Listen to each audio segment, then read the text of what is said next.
Sehat, Sehat Indonesia. Perkenalkan, nama saya Dea Oktaviani, saya dari Prodi D3 kelas 2A, jurusan Kebidanan di Poltekkes Kemenkes RI Medan.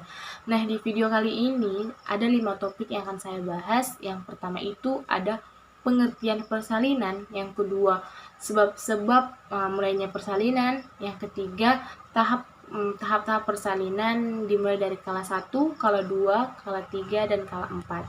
Nah, yang keempat yaitu tujuan asuhan persalinan, dan yang terakhir yang kelima yaitu tanda-tanda gejala persalinan. Langsung saja ke topik yang pertama yaitu pengertian dari persalinan. Persalinan merupakan serangkaian kejadian yang berakhir dengan pengeluaran bayi yang cukup bulan atau hampir cukup bulan dengan disusul pengeluaran plasenta dan selaput janin dari tubuh ibu. Nah, yang kedua yaitu sebab-sebab mulainya persalinan. Nah, yang pertama penurunan kadar progesteron. Progesteron akan menimbulkan relaksasi otot rahim. Sebaliknya, estrogen akan meninggikan kerentanan otot-otot rahim. Perlu kita ketahui bahwa selama kehamilan kadar progesteron dan estrogen itu akan seimbang. Nah, di akhir kehamilan nanti kadar progesteron akan menurun dan akan menimbulkan terjadinya HIS. Nah, yang kedua teori oksitoksin, di mana pada akhir kehamilan kadar oksitoksin akan bertambah. Oleh karena itu timbullah kontraksi otot-otot rahim.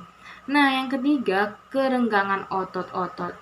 Nah, di mana seperti halnya kandung kencing atau lambung, bila dindingnya terenggang oleh karena isinya yang bertambah-tambah, maka akan menimbulkan kontraksi untuk mengeluarkan isinya. Sama halnya dengan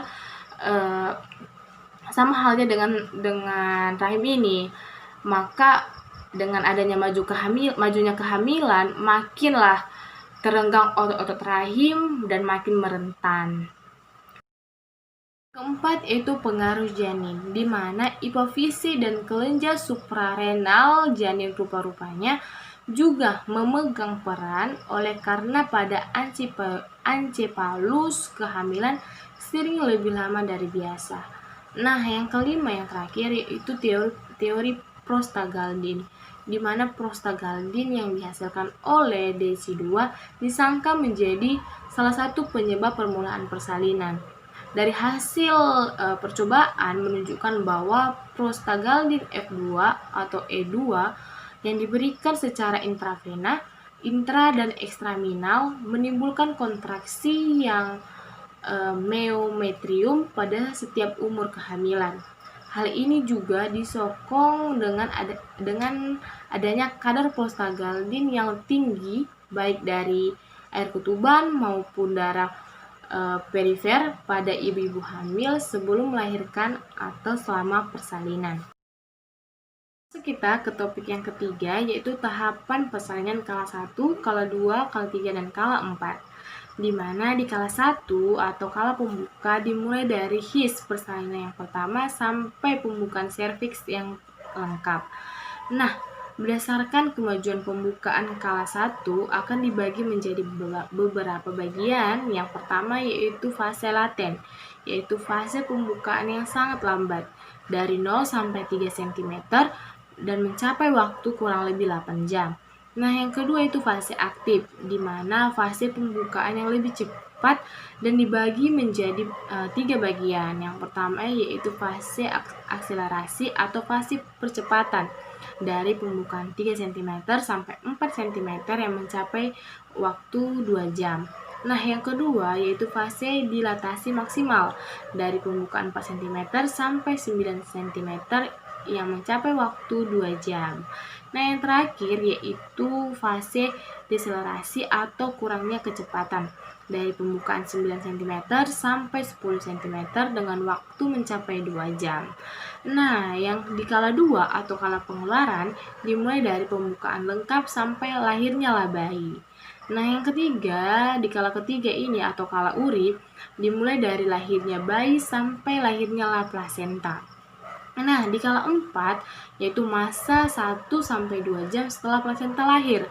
Dalam klinik, atas pertimbangan praktis masih diakui di adanya kala 4. Meskipun pas masa setelah plasenta lahir adalah masa dimulainya masa nifas, mengingat pada masa nifas ini sering timbul pendarahan dan ini wajib kita jaga. Topik yang keempat yaitu tujuan asuhan persalinan, di mana menurut tahap persalinannya seorang bidan harus mampu menggunakan pengetahuan, keterampilan, pengambilan keputusan yang tepat terhadap klien untuk memberikan dukungan secara fisik maupun emosional kepada ibu dan keluarga selama proses persalinan dan kelahiran, dan juga dapat melakukan pengkajian, membuat diagnosa, mencegah, menangani komplikasi-komplikasi dengan cara pemantauan ketat dan deteksi dini selama persalinan dan kelahiran berlangsung, dan juga dapat melakukan rujukan pada kasus-kasus yang tidak bisa ditangani sendiri untuk mendapatkan asuhan spesialis jika diperlukan. Nah, selanjutnya dapat memberikan asuhan yang adekuat kepada ibu dengan intervensi minimal sesuai dengan kebutuhan. Yang kelima yaitu tanda dan gejala persalinan. Yang pertama, lightning, di mana beberapa minggu sebelum persalinan, calon ibu akan merasa bahwa keadaannya lebih enteng atau lebih ringan. Ia akan merasakan kurang sesak, tetapi sebaliknya ia akan merasakan bahwa berjalan sedikit lebih sukar dan sering diganggu oleh perasaan nyeri pada anggota bawah. Nah, yang kedua yaitu polakisuria, di mana pada akhir bulan ke-9 hasil pemeriksaan didapatkan epigastrium kendor. Fundus uteri akan lebih rendah daripada kedudukannya dan kepala janin juga mulai masuk ke dalam pintu atas panggul. Keadaan ini akan menyebabkan kandung kencing tertekan sehingga merangsang ibu untuk sering kencing yang disebut dengan polakisuria. Nah, yang ketiga, fase labor, di mana 3 atau 4 minggu sebelum persalinan, calon ibu akan diganggu oleh his pendahuluan yang sebetulnya hanya merupakan peningkatan dari kontraksi Braxton Hicks, di mana akan timbulnya his persalinan ialah his pembukaan dengan sifat-sifatnya sebagai berikut ini. Yang pertama yaitu nyeri melingkar dari punggung memancar ke perut bagian depan. Nah, yang kedua, makin lama makin pendek intervalnya dan makin kuatlah intensitasnya. Nah, yang ketiga yaitu kalau dibawa berjalan akan bertambah kuat dan mempunyai pengaruh pada pendataran dan pembukaan serviks. Baiklah, hanya itu yang bisa saya jelaskan. Kurang lebihnya saya mohon maaf. Jika ada kesalahan saya juga mohon maaf.